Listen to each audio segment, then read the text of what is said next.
Hello, beautiful people. Welcome back to my channel. I hope you're all well and I hope you are all good. My name's Manuela and welcome to another video, and this is part 2 of my story. And so in this video I just wanted to share with you about my life of addiction. And after having experienced sexual abuse, in my last video, like I said, being exposed to sexual activity at such a young age and at quite an innocent age. I mean, I was only 4 years old. Having gone through all those things, my mind became so distorted and all I craved was sexual attention. And so when I wasn't receiving and I wasn't getting that, not that I'd wanted it, but my mind was just so distorted. Abuse will have you really behaving out of character. Having come from a past of abuse will have you craving the things that you once hated and craving the things that you hate without even realizing it. From the youngest age, I can't even remember, and I won't even be able to tell you from what age this started, but I know that it was when I was quite young, maybe even 11 or 12 years old. I'd fallen heavily into masturbation and pornography, and that lasted throughout my teenage years, and it even carried through into my early adult years, just after like my teenage years, so up until when I was 20 years old. Whenever I'd indulge in that activity, here's me thinking that yes, it will bring me pleasure and it will satisfy me, but I will always feel so much worse afterwards. I will always feel disgusted, ashamed, and so embarrassed with myself, to the point where I found it really hard to even look at myself in the mirror because I just couldn't bear it. I couldn't bear being me. And like, it was my secret for the longest time. I'd never ever spoke to anyone about it when I was going through it, and that was like my way of satisfying my craving and trying to satisfy myself, but I would never feel satisfied.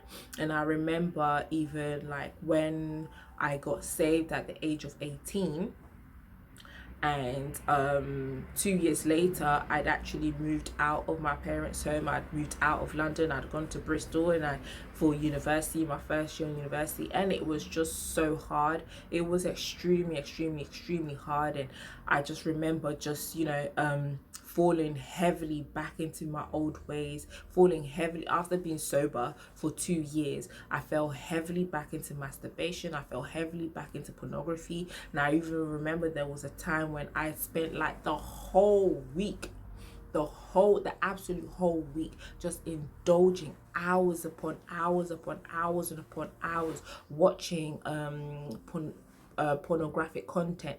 And what was so like as well damaging was that after each video that I watched, it was like it was never enough. It's like I felt at that time like, okay, it wasn't enough. I wasn't being filled enough. And so I would watch one video after another, and it still won't satisfy me, to the point where as well, once I finished doing that, I'll start masturbating, and that happened throughout the whole week. And I remember there was this one time when my friends were, actually there was 2 times. I remember there was one time like my friends, there was a Moyua concert and I was supposed to go with them, but because I was like in the midst of this activity, like my friends were calling me saying, oh okay, let's go, we'll meet you, blah blah blah. And I just came up with so much excuses. For those of you who don't know Moyua, he's a gospel artist, and I think as well he's the one who presents on Premier Radio or Christian Radio, one of those two. And so he had come down to Bristol to do a concert, and so my friends were like, okay, yeah, we're waiting for you, come. And I was coming up with so much excuses because, one, I was doing what I shouldn't have been doing, and 2, I couldn't bear stepping out of the house knowing that I'm going to go to a gospel concert after having done what I did.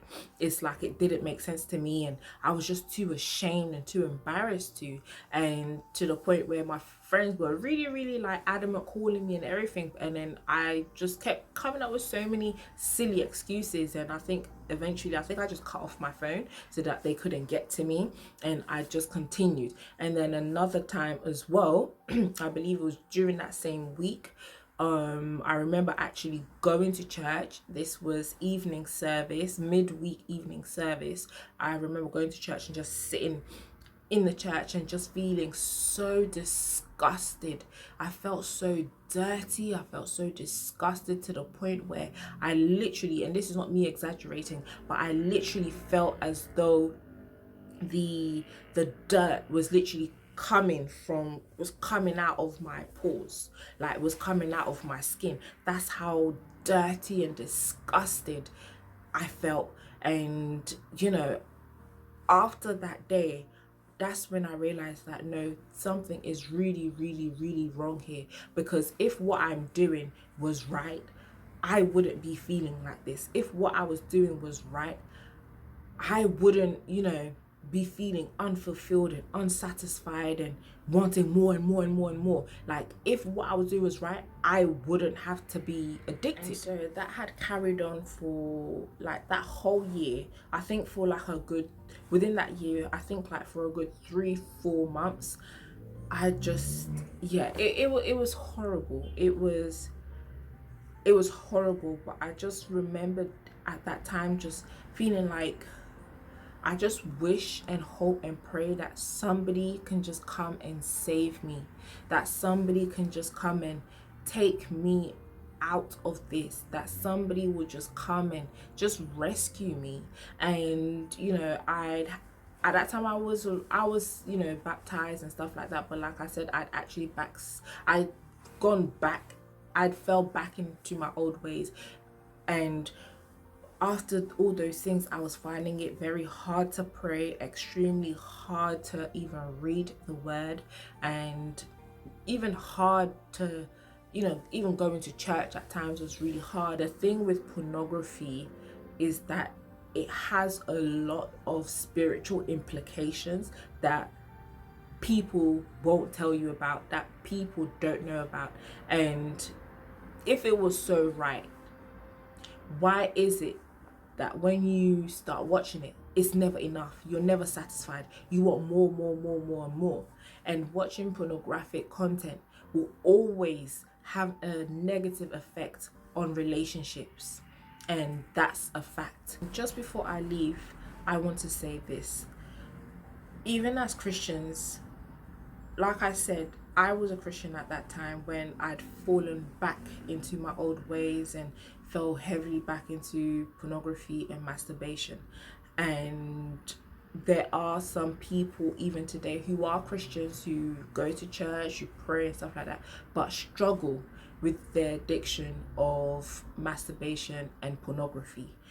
And it's not right, because it's not only affecting you, but it's affecting your relationship with others. It's affecting your marriage. It's affecting your relationship with, with those around you. When you have an addiction, one thing about addiction, when people have an addiction, they always say like, it's hard for them to admit it. But if you see yourself living like a double lifestyle, you should sit down and have a talk with yourself and realize that no, what you're doing is actually not right. It's not serving you. It's not helping you. It's not healthy. Physically, it's not healthy. Mentally, it's not healthy. Spiritually, it's not healthy. Emotionally and psychologically as well, it's not healthy. So don't let the pride of shame and embarrassment hold you back from actually speaking, but speak up. And I believe that the Lord is more than capable to deliver you and set you free, because I've seen him do it in my life and he has worked wonders. Nobody can do it for you. Only you can do it for yourself, and you need to be honest with yourself. You need to come out of denial. So I just hope and pray that this is the nudge, this is the push, and this is even the warning that you need to be able to do something about your struggle and what you're going through. And there's no condemnation. I'm not condemning you.